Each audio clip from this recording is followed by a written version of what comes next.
entertaining the idea that it's a long-lasting, independent, separate entity.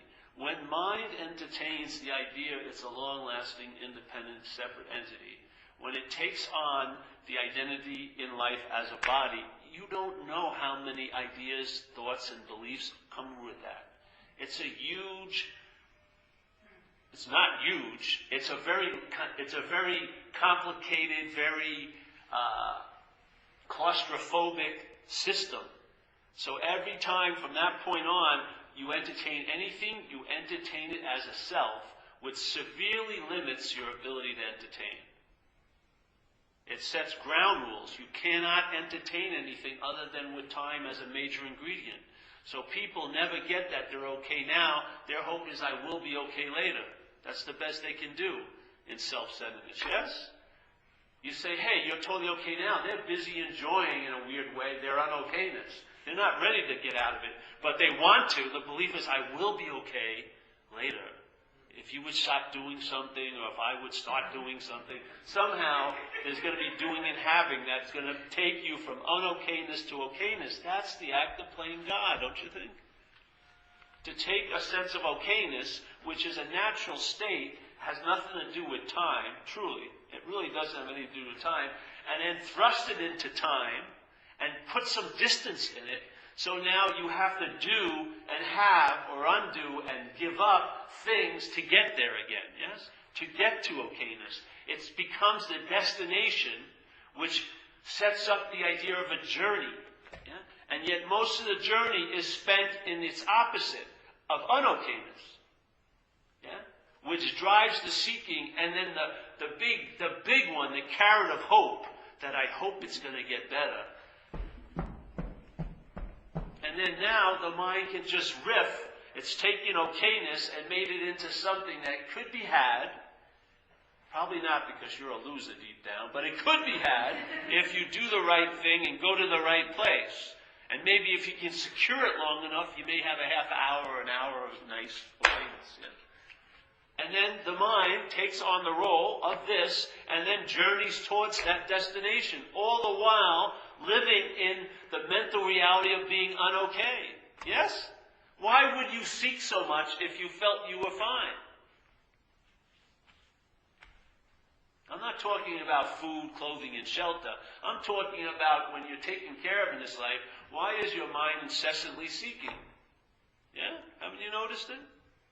And then it has a story about what it means to arrive. It's like this mythical idea. But if you ever have arrived at one of your little mental oases, you immediately are on the camel again, taking off. The desert of hope and limited possibilities. Yeah? Haven't you seen it? But the whole story, while you're suffering the heats of the desert of not having what you want and afraid of losing what you got, while you're suffering this whole place, you believe that that oasis is going to be it. Yet how many oases have you come and left? Tons of them. All of them are in the desert of self-centeredness. So here's the mind able to entertain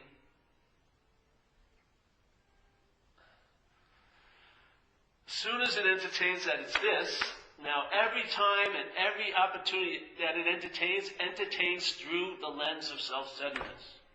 Yes? And everyone in this room, we have entertained every possibility self-centeredness has to offer. We've looked it through it this way, this way, this way, this way. It's a finite amount of things, like I will be saved by a woman is one of them. Oh, money will do it for me, or whatever. When I have a kid, everything will be great in my relationship. Or if I'm only healthy and my neighbors leave me alone, I'll be fine. Oh, if my dog lives as long as I do, everything will be great. Who knows? There's tons of ideas it comes up with, yeah. But there's always requirements and conditions based on your okayness, yeah? And then who sits and passes judgment about how you're doing? The head, yes? You don't see that as playing God? You don't see that that is playing God.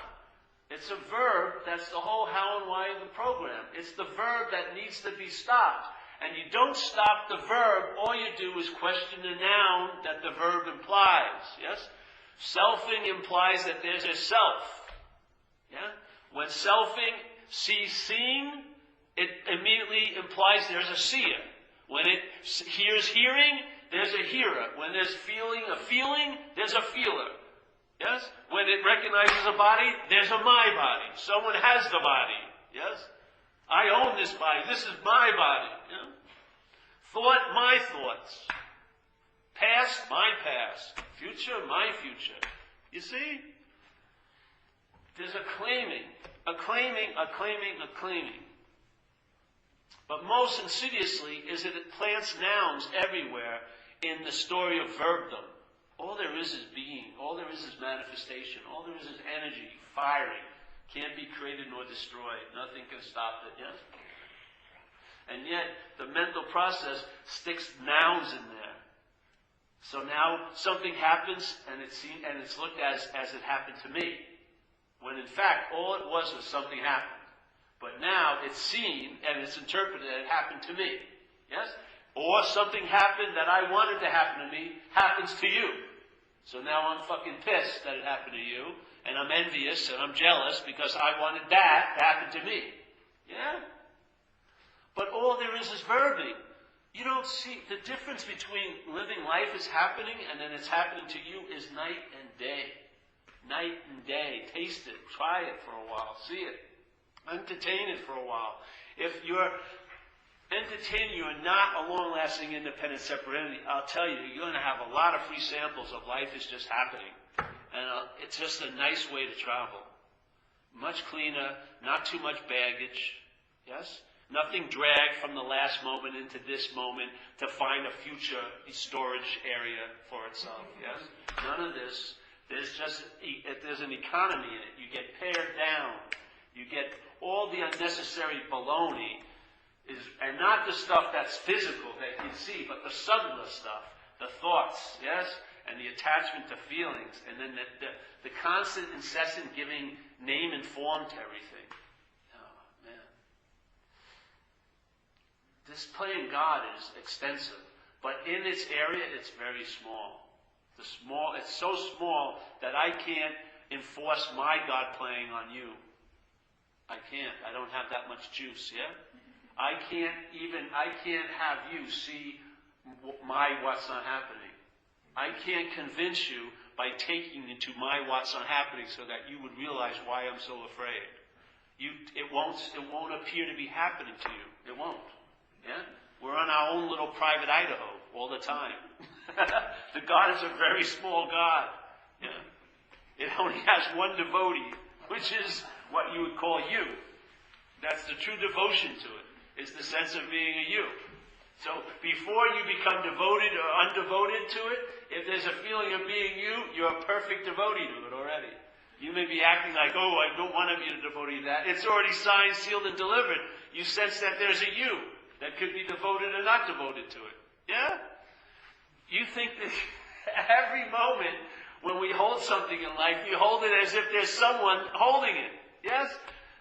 In other words, this is the playing out of the contract. You don't have a choice of null and voiding it.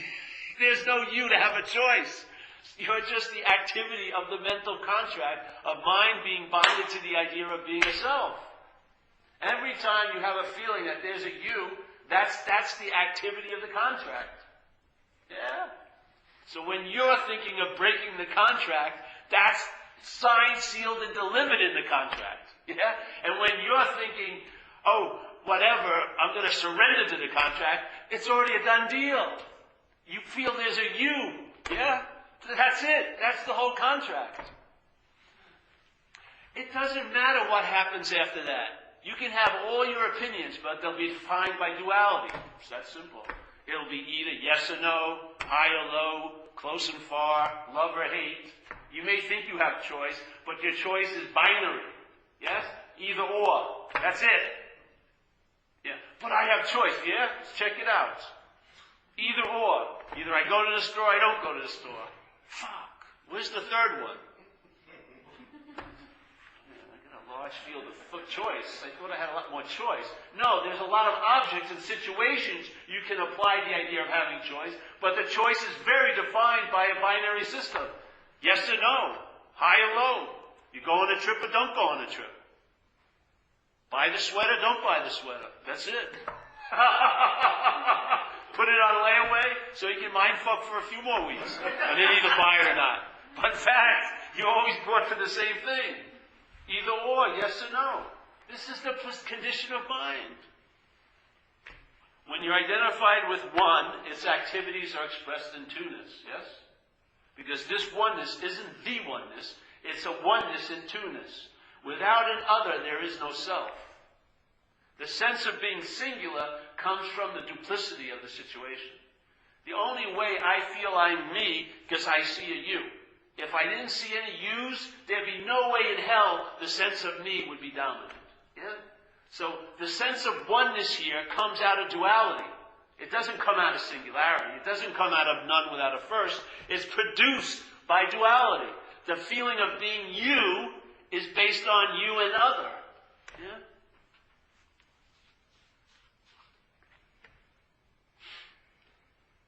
For you to have a sense of being a seer, there must be a seen. There's got to be another object, yes? I get my subjectivity by looking at you, and you get your subjectivity, and I'm saying you, but there isn't. But this is the language, obviously. We're using objects here are using a subjective language. That's what's happening. Yeah? We're a matching pair of objects, but our language makes it into a subject object, yes? So one subjectivity is engaged in all the activities here, yes? In all these billions of objects, there's one subjectivity. What happened here, the mental process claimed us to be the subject, and now there's two objects, both of them thinking they're subjects, colliding. I'm an object to you, and you're an object to me. Yes? All day. I may treat someone like an object. Oh, she's just an object to me. Someone else looks at me, well, he's just an object to me. Object, but all in fact, it's subject, object, but it's total duality. It's not subjectivity. Subjectivity is that oneness. I like to say none without a first. I don't believe one, because one implies a two to me. Yeah? But none is a nice way of saying it. None. Yeah? Because it doesn't imply a one, does it? When you say none, it doesn't imply a one. But one implies a two to me, in a way. Because that's how we live here. We live as the one of a pair of two. Yeah? But I'm the subject to every other pair. To my opposite here, I'm the subject always. And yet at the same time, I'm always going to be an object to you. Yes? As the subject. But you're never going to be a subject to me. You're always going to be an object to me. Yeah? I'm going to be the subject. And the same thing for both. So this sense of being one is comprised out of duality. Mind can't escape the system that it's a product of. The conditional mind is split. It sees either or, black and white, yes and no, negative or positive. It can't think outside that box. Yeah? It's impossible. That's why they say self can never get out of self. Because how can a product of a mental process ever transcend the mental process that's making it? It's not made, it's making. It's a verb called selfing. You cannot make a self. It's impossible. There can be a mental appearance that there's a self, but you can never make a self. You can never make a noun out of a verb. All there is verbing, yes? Do you think the water that we call a river thinks it's a river? Where was that river last seen? Well, I saw it this morning. That river, if you want to really be precise, is now way down near the fucking Gulf of Mexico, if it's in the Mississippi River. Yeah? Anytime you think you've located something, it has already moved. Yeah? Everything is verbing here. And even the body, you know how many thousands of billions of things are living as you? You're comprised, this singular entity has millions of living things going on at the same time. You've got a giant, village in your eyebrows. Seriously, they're probably having a meeting now about subject and object. They have no idea about this fucking big thing, seemingly. They're having a meeting of spirituality up here. And the left eyebrow doesn't know what the right eyebrow's doing. They're having another meeting up here. Yeah? Never the twain shall meet. And they're probably thinking there's no other thing like we are. Yeah? There was a book that the guy wrote, Evolution, based on jellyfish's point of view. So as soon as the jellyfish appeared in the evolutionary thing, to the jellyfish, everything stopped. It was the ground of creation. And just like we think we are. I love how we pass these incredible statements with absolutely no vertical authenticating of the statement. God doesn't come and say, yes, you're the God. No. It's all fucking made up, isn't it? So this feeling of being singular here is because of you. Yes. Me, this sense of being me can only be based on another you. It has to have an opposite. I have to see you to feel like I'm the seer. Yes? So obviously, when the mind got enveloped into this idea, it had to manifest other, yes? So that it could feel like it was the one that was seeing. Yet, in fact, every moment that they're seeing in every one of us, it's only one eye that's seeing. Yeah? It's a pretty big statement to say it's Nathan. Even though that eye, that there was a seeing when you were a baby before you had any idea of being Nathan. There was something that was already seeing before you even came up, or your parents even came up with the name of Nathan. Yeah? That seeing precedes everything else. The seeing, the pure subjectivity, precedes everything. Every experience of seeing, hearing, feeling, tasting, touching, and seeing thoughts is preceded by the seeing of it, yes? That's it. Seeing, hearing, feeling, tasting, touching is it. The mental process goes, I'm the one who's the seer, which is actually after the fact of the seeing, yeah? The seeing happens, and then the mental process reacts and says, I'm the seer. And we fall into that sort of like couch, and we kick back, and then we watch the television of a life. Yeah? Here comes Ozzy again, whatever. 8 is enough. That was never right for me. 1,000 wasn't enough. Whatever you're watching. Just watching, and just totally tranced out. Yeah? Do you ever really actually sense the seeing all day? Is it noted? Is it like appreciated? The seeing. I mean the quality of seeing. Hearing. Feeling. Tasting. Touching. The bringer of life. Really. The producer. The illustrator. The artist of life. How much attention do we have on it? Isn't most of the attention on the mental reaction to that seeing? Which is, I'm the seer. And then tons of thoughts orbiting around that mental idea. Yes? And keeping all our attention and interest in this little gravitational field. So the most thing we can do is our interest and attention can go to an object, but always reflect back on this object as the subject. I'm the one who's thinking this very spiritual thought. I'm the one who did this service. I'm the this, or I'm the that. Yes? So everything can't escape this little gravitational pull of selfing. It's pulling all the thoughts in and all the feelings in, and it's elongating them in time. Yeah? A thought is meant, its nature is to come and go. But when you sense it, when it's sensed as a you that's thinking it, then that thought is put into time. Yeah? Then it's a thought that you've thought many times before, and that thought, its input, its information is about a future. Yeah? So the thought, it's sort of like a fly. You ever see a fly when it's stuck in your room because all the windows are closed? It will buzz for 2 or 3 days. Yeah? And you hear it all the time. It's driving you crazy. It doesn't want to be in your room, really. There's just no escape. So in this, thoughts come, and they're more like asteroids or comets. They fly in and out of our orbit. Yeah? But when you go when you set out your little tracking beam, and go, this is my thought, I'm the thinker of it, or it's about me, that thought gets pulled into this orbit, and then it orbits around the big Death Star of thought, you, like Star Wars, and it just goes on and on. And sometimes the orbit can be years and years and years in time, but it usually comes back. Like you think you're done with the resentment, and then years later, it comes back. Others are like this all day, like how I look, and how people are thinking of me as an object, and all this. Those are constantly going on. But some of them, none of them escape this beam of attention and interest held by the planet Paul. Yes? What I found is, if I'm not that planet Paul, the thoughts in and of themselves show their true nature. They come and go.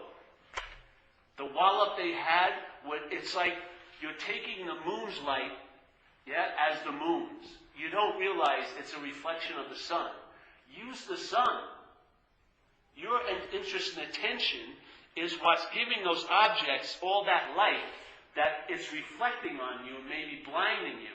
You believe it's the moon. You believe it's the thought. You believe it's the feeling. But in fact, it isn't. It's the mind identified as a you.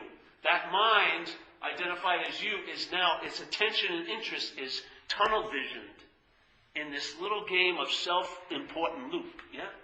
Every object it meets, a thought, the most subtle objects in the world, thoughts, ideas, you can't see them, yes? You can't weigh them, but they're objects, to the most grossest thing, yes? Every time there's a contact with any object, the object, it acts as a mirror to reflect the you that is in contact with the object. You're constantly under the reinforcement of the bondage to self. Because of this small little assumption that when there's a feeling, it's me having the feeling. When there's a thought, it's me thinking it. When there was an action, I did that. That little subtle assumption is the bonding mechanism. The idea of being connected or not connected, being a self or a non-self. It's any time there's a presentation and thought that implies a thinker, that's the selfing. That's the act of selfing. That's the verb of the mental process. If there's a seeing of it, yes, you see it. But the assumption comes over quickly that it's about me or I'm the thinker, and then the seeing stops and it forms a way of looking, called self-centeredness, yes? The seeing is always prior to the mental process, and mental processes take time. Conscious contact takes absolutely no time. Yes? Boom. But the mental process has to take time because it's about objects. Yes? I have to think about something. I have to have a perception of something. In other words, the information has to come into the object and get moved around and then made into some information. Yeah? That takes time. So the mental process is always after the conscious contact. The conscious contact is the living. I would say that's what you are, is that living. You're not a noun, you're the living. Yeah? Without a beginning or an end, there's no place you started and there's no place you'll end. There's just the living, or the being. You're that. Yeah? The mental process wants to make it a noun. It wants you to be a solid thing that it can be referenced so that you can be thought about somewhere and at some time. That's not now. Yeah? When do you mostly think about you as yourself? You think about you in time. Yes? Even right now, you may be thinking about what you're going to do a little later from now. Your thoughts are always projecting you in time and space. You're always somewhere at some time. Yes? If there wasn't this fixed reference, that whole addiction of mind would be cut off at the source. It would see what's not happening is not happening. And that would be the end of the story. Yes? It would see that if I go into the world, into the doorway of if only, hell springs up. Or I should have, or what if, or why. All of these are doorways to mental hell. They are. You think you're going to come out there with like a jewel of knowledge, all you get is a giant ton of coal. It isn't about knowing here, it's about finding out that you don't know. That's the beauty of it. And the freedom in not knowing. The freedom in not knowing is worth all the knowledge in the world, the freedom of not knowing. Because then your mind in its like virgin state, there's an awareness, or it's reflecting conscious contact. And in that reflection, before all the mental process is reflected, but it's not, the reflection is clear because you're not identified as the self, yes? You're not a believer in the being the noun. So you reflect something, but it's not distorted. Yes? You see it. You see it just like every other verb, because your mind is empty. That's why like a mirror can hold images, because the mirror is inherently empty, yes? There's no pre-image in the mirror. If there was, you wouldn't be able to reflect another mirror. So in a sense, mind is like a mirror, and all its nature is to reflect. That's all it does, is reflect, yes? Right now it's reflecting things, yeah? And it's forgotten. One of the things it's reflecting is this. It's taken itself to be what's seeing everything. Yeah? But in fact, this is a thing that's being reflected. Haven't you ever had that sense that you weren't really located here? That you're somewhere? Exactly. I'm not at 407 Shoreline Highway. I'm not here. It's a trick of mind, yes? Everything is reflected. This is reflected, but we believe we're the one that's seeing. So we miss the reflection of this in the awareness. And the awareness right now is reflecting it right where you're sitting. It gets blocked off when you go, am I the one who's aware? That's it. You're blocking it off immediately. Because now an object takes itself to be the subject, and when it takes itself to be the subject, it can't entertain subjectivity. It can't. Yes? It can only entertain subjectivity as an experience that it's going to have as a subject. That's not subjectivity. Subjectivity is none without a first. There is no object in subjectivity. Yes? It's all subjectivity. It doesn't become a thing. It can never be seen, but it can be intimated. You can sense it, and there's a presence. You can't sense it, but there's a sense of it, and I call that presence. Yeah. Presence is a nice word, even though it's mixed up with past and future, but the presence is the closest you can get in language of all there is now. There's never not a now, yeah? And that in that nowness, there's a presence. Everything else in object is inherently empty. Of what? Presence, yeah? When I become this, I become the presence, and then the presence becomes absent to me. That's why you're here, isn't it? In your life, it's something seems to be absent. It's actually nothing is absent. But it seems to be absent, yes? So while you are looking really hard for it, like it says, what's looking is what you are looking for, but the you, the feeling of being a you that's looking for it, is what blinds you to the what's looking. It's impossible to get what's looking as a you. It is. Yeah? So when you realize I'm not the you, there's no need to get what's looking. It's obvious that all there is what's looking. It's obvious beyond a point of dispute. It's like an unspoken yes. It's just clear. Clear as clear as the space in this freaking room.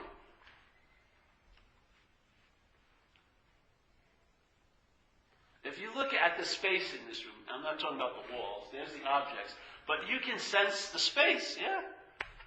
While you're looking, your mind obviously goes to the object. That's where it's looking becomes, it ignites the whole story of a you as soon as it hits an object, yes? But you can sense the space and feel the seeing now, here, before it becomes looking at the wall, yeah? You can sense the seeing before it becomes looking at the wall. That's the presence. The presence is the seeing. Yeah? Of what? No thing.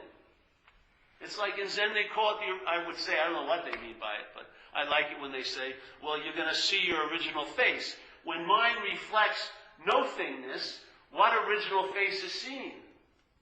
No thing. Yeah? That's our original face. No thing. No object. Yeah? So in a sense, sitting here, this is more of me than this is. Yeah? So if someone says, well, point yourself out, you can go like this, you can go over here, it doesn't matter. Where do you stop? Do you stop behind your cheekbone? Give me a break. Do you think that I end here? This little thing, or like Jesus says, the kingdom of heaven is within you. It would be a very skinny kingdom of heaven if it was in here. Yeah, there was not much parking or anything. Of course, the you it meant, I believe, isn't you as a body, it's you as what you are.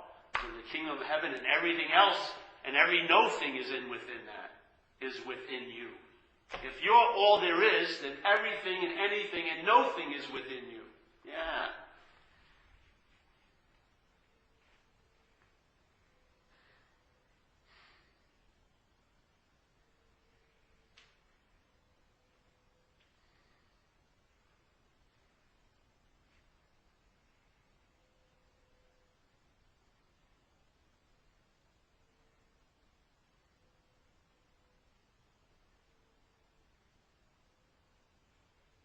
And don't believe, there's tons of information in this space. Tons of downloadable info in no thing. Tons of it.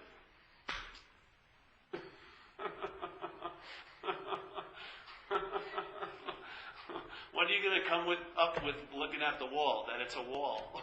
But if you sense the seeing before it hits into the wall and becomes looking, yeah? Sense that seeing. Oh, it's a lot of downloading. Data that's stored and encrypted in a different way, not conceptually, not ideas, not old beliefs, none of that. It's a different kind. It's almost like fluid. Yes, a fluid, like something's happening, but you don't. It doesn't have any kind of thing you can weigh or put a period behind or add up like numbers. It's just something else. You can't put your finger on it. Yeah? But you'll sense it. It's almost like in recovery they say, you'll feel a new power flow in. You'll feel a new power flow in. And I'll tell you, you'll realize how empty you were running on the power of self-will. You'll really feel how empty and of any juice that was when you start feeling power flowing. Yeah? And when you're satisfied, you'll realize most of your seeking will cease. Because really what you're looking for is satisfaction. Yeah? And you'll never get it as a seeker. Because the seeking in and of itself, if it implies a seeker, it implies dissatisfaction, obviously, yes? There must be something that's not all right with you if they're seeking. Yeah? The satisfaction, a lot of the beasts that you think are driving you crazy will chill out if you're just fucking satisfied. But if this goes out, it can write all of its shopping lists and it's never going to bring the goods that you want waiting for. It can't deliver it, yes? I've sent this thing out to shop for me hundreds of times, thousands of times. All right, what's your wish for? Happiness, joy, freedom? Okay, I'll take care of that. Let's go meet the girl. Fucking them up on stalking charges. A couple months later, fucking flipping out. Where's that girl? The source of my happiness is left. And she's with my best friend. No! All this craziness. It's like going to a library looking for a chainsaw. You're not gonna find it. But in the I don't know, there's a surrender of that. You surrender that. And then you find out. And did you ever find out something that you really like to do? Wasn't that revelation? When other than all the mental stories that you should like certain music because wear black or something, thousands of things, how it was comprised in our head. Well, the type of person that I really am should like this, But when you actually find something and there's a real elan vital, real taste of life from it, isn't that an incredible little revelation? Doesn't it indicate how out to lunch we are? That we don't even know what we like? Yeah. Remember when you were a kid? Not too much I didn't have to be explained. All right, Paul, we're going to tell you what you like. No, you know what I mean? I knew what I liked. I did this. What happened?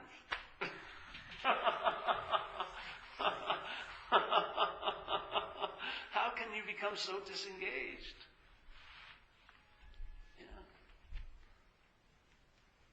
It didn't ever happen. You thought your whole life you liked horror movies, and then you realized you hated them.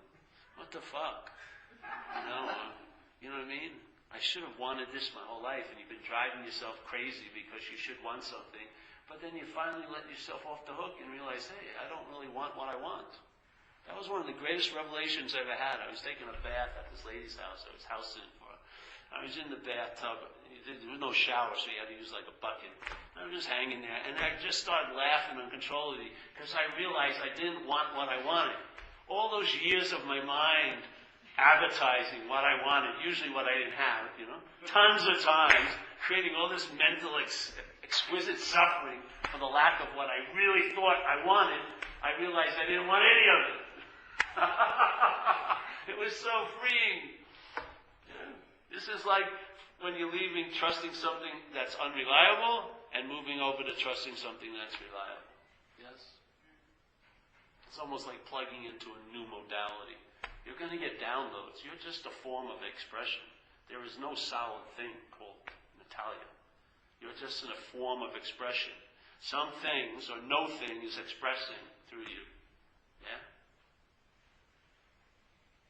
If there's an identification as a self, there's a very limited amount of what's going to express through you. The possibilities are very limited, very finite, and very crude. And really, really rooted in ignorance, because they're ignoring the true light, yes?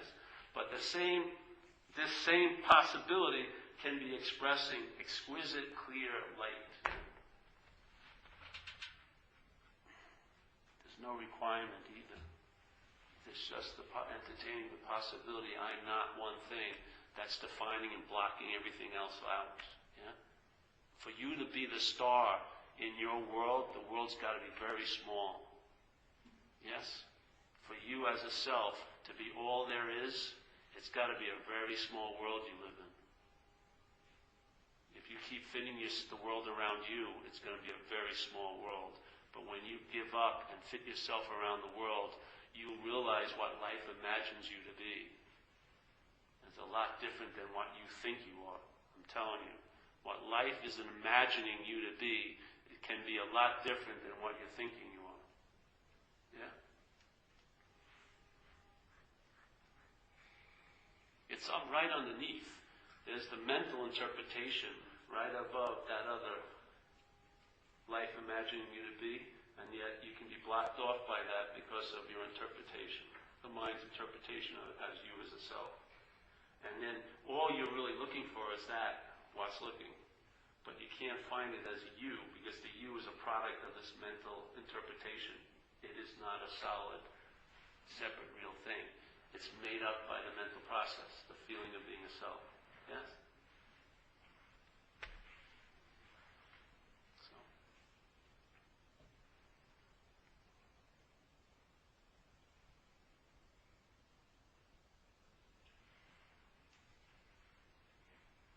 You recognize this now?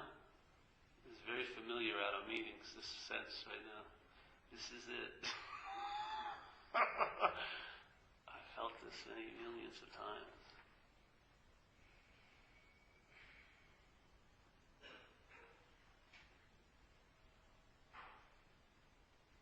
Like if a pause breaks, breaks up the story of being you. If you think you have any choice, honor that pause. Stop and honor that. Yeah. Instead of thinking you want to be free, which is because most people don't. They want to be free. That stopping and honoring that is freedom. Yeah? Freedom from all of this. Freedom as a thing. Freedom from a thing. Yeah?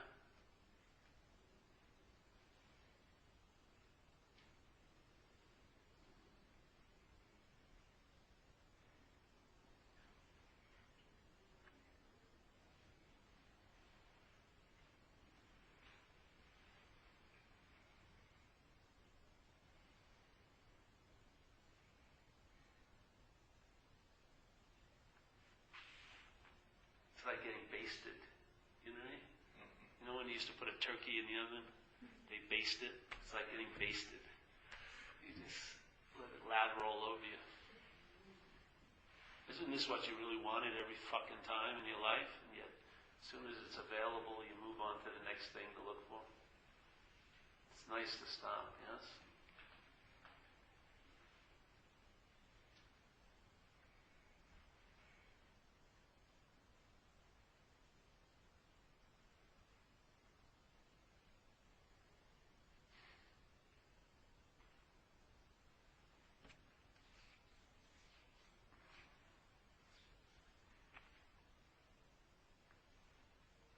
Those pauses, if they're honored, they'll give you immunity to the non-stop advertising of this place.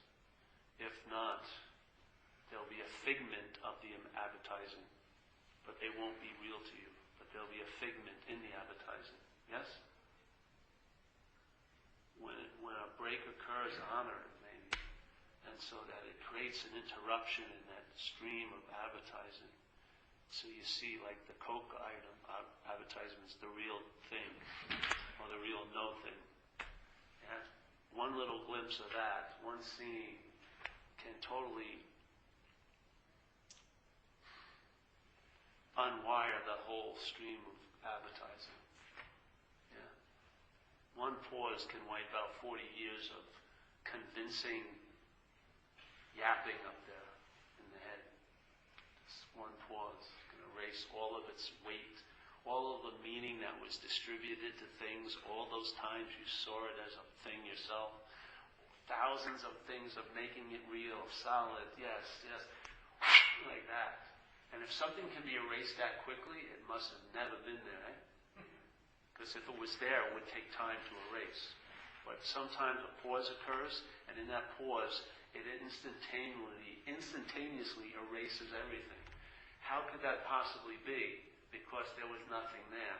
Yes? If something was real, it would take time to erase.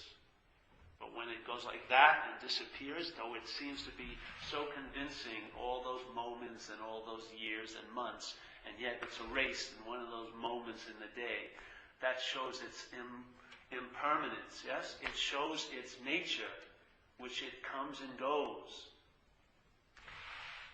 It's your feeling of being a continuum that gives it a sense of being real. Yes? And the only thing that has felt the crowning idea of continuum is a self. The identification with a body. That's the only thing that makes somewhere at some other time relevant to you, is that it's you that was there. And it's the reason that all the fueling of worry comes from you being somewhere at another time, called the future, as a body, yes? What would happen if you took those bodies out of it? Where would your mind go? Without a body, would there be the idea of a past or a future? Without a body, would there be the idea of a past or a future? Where would the mind go? In fact, it doesn't go anywhere. Yeah?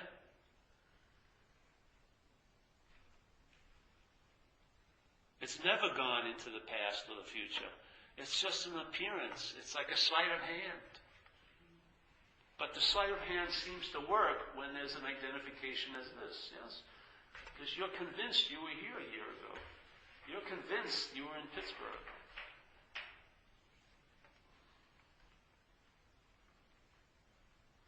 How is a timeless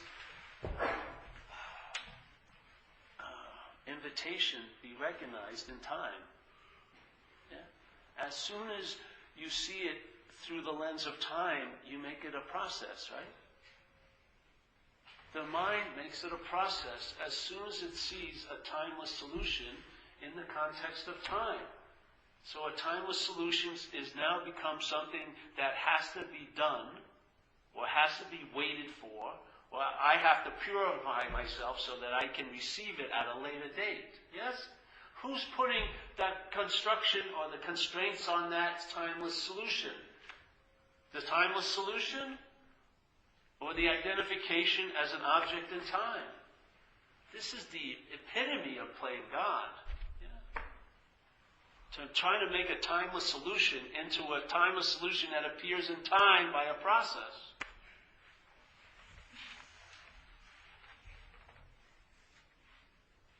I couldn't handle it any other way. Yeah, great. Then entertain you're not that you that couldn't handle it any other way. And maybe you won't wait another second.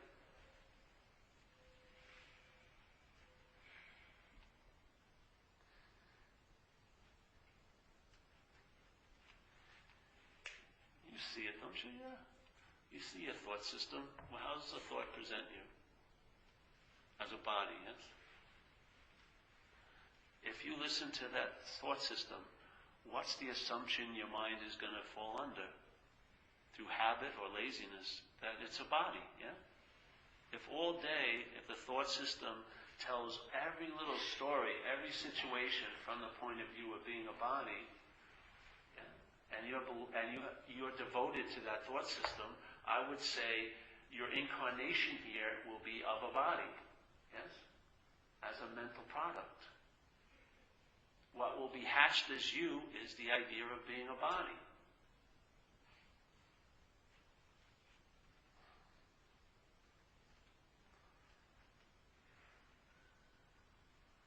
It's hard to get out of a body if you think you're a body. Yeah? It's like self trying to get out of self again. It's an impossibility. That's the good news. The great wisdom is of no escape.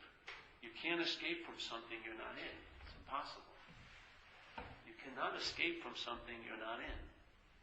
The solution to any problem is realize it's an imaginary problem. That's the only solution that works. If you apply a solution to an imaginary problem, that problem is real to you. It has to be. It has to be. It has to work that way in your head. The head is constructed. It works like binary. It works 1, A to B to C to D to E to F. You can see it. Yeah? It's structured. Very simple. It's like a pinball. It's not even a video game. It's like a pinball thing with the little levers. It's very, very crude. Either or, yes, no, love, hate, close, far, heaven, hell, heaven, earth, whatever. That's it. Graphics suck.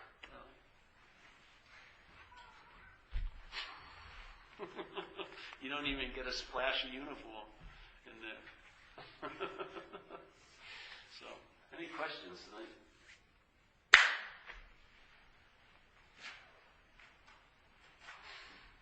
How do you walk around entertaining this idea of not self? No-ness. Living in no-ness and not end up giggling and homeless. Well, the homeless is a yet, but the giggling has happened. The giggling has become, yes, the giggling is happening a lot, but the yet of homelessness hasn't occurred. Maybe it's on my horizon, who knows. You gotta laugh at this place.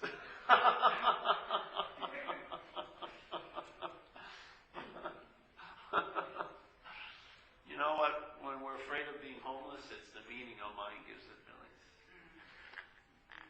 We have never been afraid of anything at all. We have been afraid of the meaning about the thing that this thing gave it.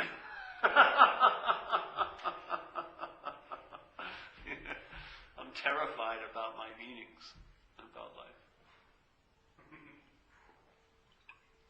Shakespeare has a quote, but I can't remember it, where it says that something to the effect of more ego in some homeless people than there are in some people that are in a lot of power. Yeah. And I sort of know when some homeless people I've met, they're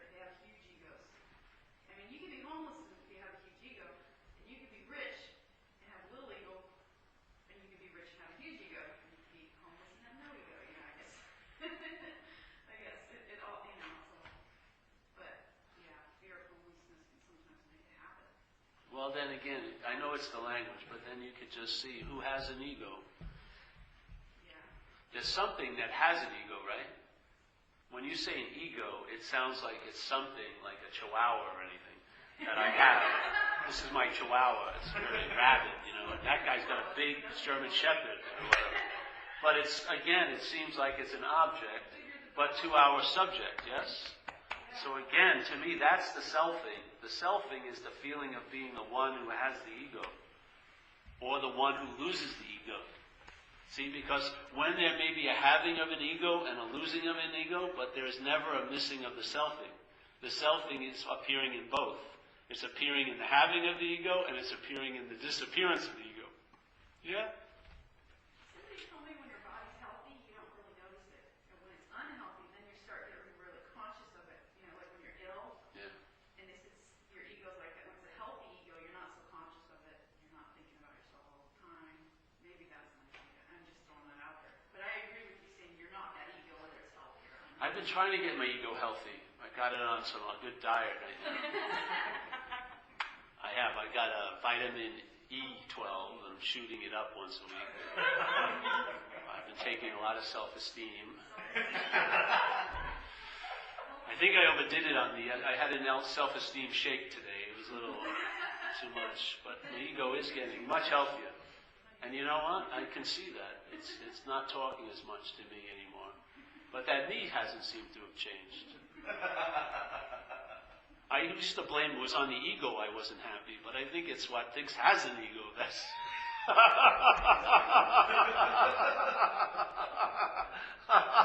Don't you see the feeling of that? There always seems to be a subject in our lives that has all these other things, like myself is driving me crazy or ego is driving me crazy. But we're never questioning what's being driven crazy. Yeah, maybe that's the maybe that's the source of craziness. Maybe, maybe it just throws upon its idea of craziness on other things. It's sort of like Dracula. Dracula would join the vampire hunt and killed all the other vampires. But basically, no one would say, "Hey, you're a vampire." Oh, what? No, I'm the one who has the ego. Yes, kill the ego. Kill it. Destroy it. You will not be happy unless you kill the ego. So now you're seeking to kill the ego. What's that? Bondage to self. It's unbelievable. You're never going to be a you, authentically. It's not going to happen. This is maybe just an opinion of mine. Don't take it to be fact. Hopefully you'll find out. There is no authentic self. Every time it wants to take the act of like, I'm the context, and I'm seeing the content, that's also content. As a thought, you are never going to be context. You're a something. If a thought is identified with, you're identifying with a something. That something implies you're a something. Yes? That something is never going to be a no-thing. It can't become what it already is. It's a recognition, I'm not a something, that's no-thing. Yeah? But that subtle something that wants to be a no-thing, yes? If a something wants to be a no-thing, it's going to make no-thing something. It's going to make it a concept. It's going to make it a thing it's going to get as a something. And it believes if I get this something as this something, I'll be a no-thing. That's something. That's content. Yes? Content can't get out of content and be context. There's a recognition I'm not content, that's context. But content can never get out of content and become context. It's not going to happen, my humble opinion. But you can see that you're not the content, that's context. Yeah? You can see what's appearing and seeming to be the voice of a you is just a mental verb. And in that mental verb, there's a tricky little flavor that there's a noun. That I'm the one who's thinking this. I'm the one who's doing this. It's a part of the thought. It's not you having a thought. The feeling of you having a thought is a whole string of thoughts. Yeah? Here's a string of thoughts. It's a verb, yes? The mind says this is a noun, and this noun is having all of this on this side is a verb that I'm doing. Yeah? It's a made up. It's mind presenting life in subject-object. It's mind partitioning, trying to separate what's inseparable. It can only make it seem to be that way. It can't make it that way. Yeah? So the verb is, most people, it's like here. We're starting here and we're thinking, all right, this is where I would start from, and I'm going to try to see as much as I can from this position, basically, yes? Not realizing that this fixed reference causes seeing to be a form of looking. And looking is going to blind you to the seeing. Because when there's looking, there's a you that's looking. Yes? And the you is the blindness to the seeing. This is about a step back, not a step forward, but a back where this is seen. Yeah? And it's not seen from, it's seen. And this is never going to go behind what's seen and be the seer. It's not. This is an object that's being seen by the seer, the eye right now. Deb is seeing this object. Deb is not Deb. The eye is seeing this object. This is never going to become a subject. It's been seen as an object by the subjectivity. It's being seen right now. Everyone's looking at this object. This is never going to become the subject. Yeah? It's only this, at the same time, I'm an object to the seeing. There's also seeing, because all there is seeing, and so I'm the subject and you're the object. Yeah? So when there's the seeing happening supposedly through you, you have a feeling you're the seer. When the seeing's coming through this, I have a feeling I'm the seer. But in fact, there's only one eye seeing. All there is seeing. Never-ending seeing. Verbing, verbing, verbing, verbing, verbing. We make this noun, and then you have to become an object to me as a subject. How could you not be? If I'm the subject, you're an object. It's as simple as that. No matter how much I want to get close to you, I'm going to get close to you as an object in most cases. Yes? This will hopefully save you time. I was driven crazy. I had no idea. I was meditating 13 hours a day in Thailand for 3 fucking weeks, having a lousy soup at 8:30 in the morning. I lost 24 pounds. Every day I lost weight. I was like dying, but I thought I was noble and spiritual. It's total bullshit. I was fucking weak and flipped out. Totally. Now I don't give a shit and I'm better off than I ever. I have no interest in liberation. None whatsoever. Totally don't give a shit about liberation. It's all baloney to me. Fucking who wants to be liberated? It's crazy. I'm telling you, man. When you get a noble idea, watch out. You'll be making yourself right and others wrong in such a subtle mind-fucking way. You'll think your whole day depends on an hour of meditation, which wasn't even meditation. All it was thinking. As a subject-object. All that hour, sitting there. Oh, it was a very good meditation.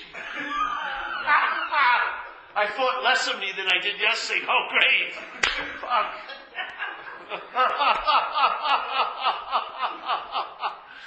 You know what happened? Your nervous system probably got a break. You know, you're sitting there breathing better. But this whole idea of you, how are you going to chisel a you into a shape? Yeah, there's no you to be chiseled. It's a phantom. It's like the mental process as it's speeding along, verbing, it lets out like an exhaust, and it's this little smokish feeling of being a noun. So as the verb of selfing is going on, this exhaust comes off it, and there's a feeling as mind that it's a body. That it's the doer, that it's the haver, that it's the one, that it's the one who needs liberation. This and that and this and that. And what does it do but drive itself crazy? Doesn't it? Constant agitation.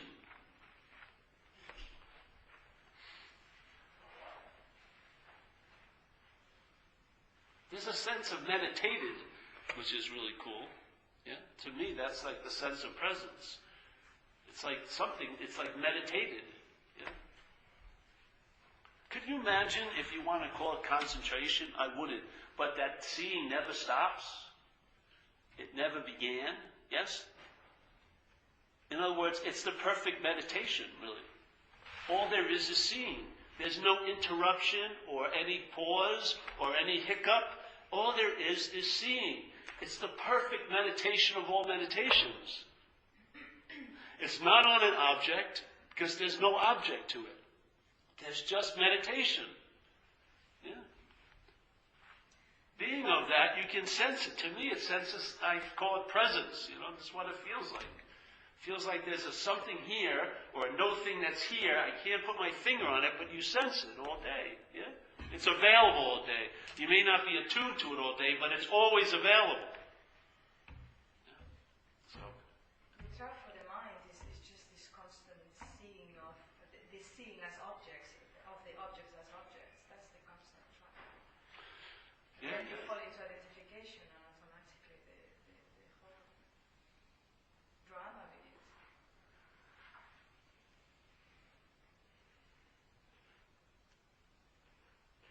Now I was listening to you and it was very clear that there were moments where there was just listening and just seeing, and there were moments where it was just this very narrow, and I could see the reason was because I was seeing you as an object, and therefore I was a subject, and that is the trap.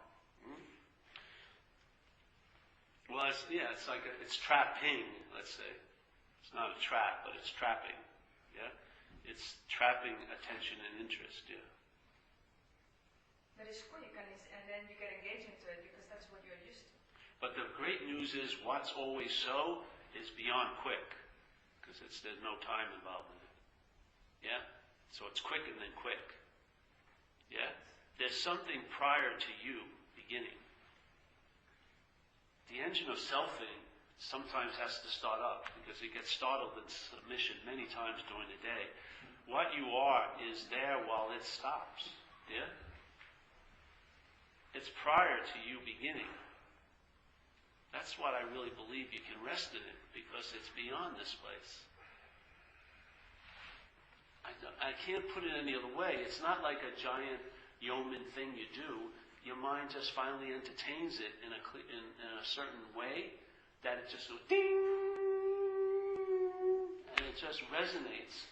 And that mind got a flavor of itself. Yeah? And ding! And by its reverberation, it knows itself. Yeah? And so now, it's easier not to be fooled because there's an immunity to that process that takes time.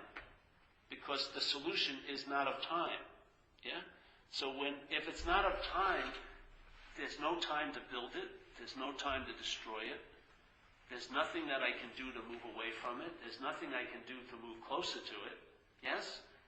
It makes me as a doer, in a sense, totally irrelevant. And I find that incredibly refreshing.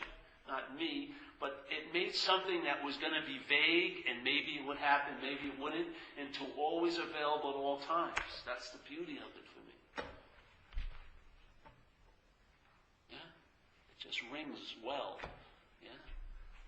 I used to share it a lot in AA. I'd say, because we have the concept of, higher power of our own understanding. And I used to believe this one way, and then after years, the closest I could come to it, with the idea of a higher power, was that it's always available at all times with no requirement necessary to meet it. Yeah? That just goes right through me. I love it. Because it just takes away all the chanciness of it. All it being based on your merits or demerits. Yes? All of where mind can play God, the whole field of its playing God is removed. Because it's not in a field. There's no lines marked in time and space to move up the field and to hit the winning touchdown. The game's already been decided. Yeah? So I like the Course. It would say, we're the dreamer of the dream. And what we're going to do? We're going to dream ourselves out of this dream. And when we're dreaming ourselves out of this dream, it's going to get happier. Now, the people that have been coming around for a while, is that true or not? You're on to something. What do we ask for? We have like 3 meetings a week, 3 hours. Do you have any meditation protocols? We have obviously no dress protocol. You throw $1 or $2 in the basket. I mean, shit. You used to have to buy a ticket for India. Fucking do tons of asanas and hear a guy who doesn't even speak your language and, yes, my son, yes. You eat, whatever, chai, something. Here it is, right the way you can understand it. It's presented to us. And it's working, isn't it, in a sense? If you want to call it working. You entertain it and you start traveling lighter. Honor that. Yes.